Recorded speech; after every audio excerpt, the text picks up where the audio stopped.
Unataka kufanya nini? Mimi nishakwambia niache, usiniingilie kwenye maamuzi yangu. Sitaki. Sikia, ukitaka kufanya maamuzi yako kwanza nisikilize mimi nataka kukwambia nini. Alafu ndio ufanye maamuzi yako unayotaka. Sawa? Hivi una akili? Yaani hapa nilipo, sitaki kushauriwa, yaani sitaki ushauri wa aina yote ile. Nishakwambia sitaki, niache na maamuzi yangu. Wewe, unataka kufanya nini?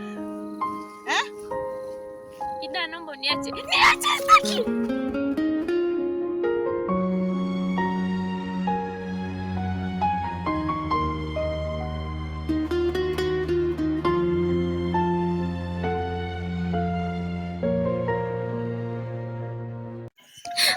Haya ni maamuzi sahihi kabisa niliyofanya.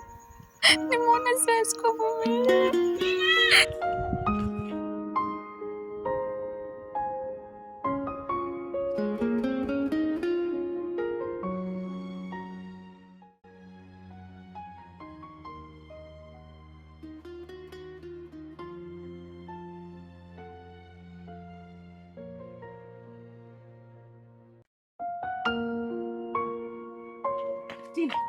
Tina, subiri.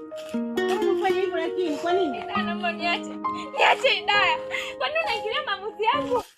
Kwa nini unaingilia maamuzi yangu? Mimi nimeshaamua. Niache tu. Usifanye hivyo mdogo wangu. Unajua yani unajaribia mwenyewe.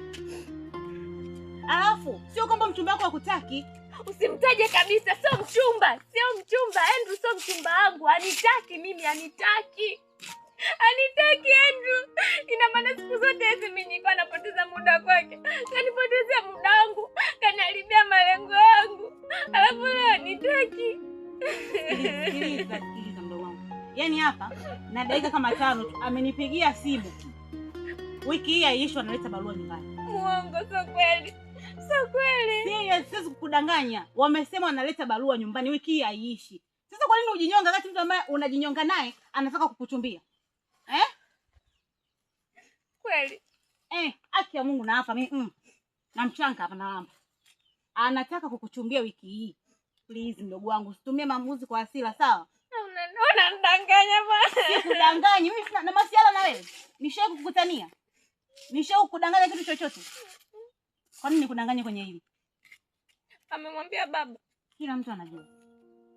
Mama. Wote wanajua. Mama, baba, yani kila mtu anajua.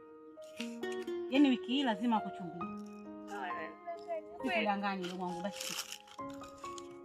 Asa hapa tunafunguaje? Hapa tunafungua tumboni nafunguka mdogo wangu. Haya, twende nyumbani sawa? Haya.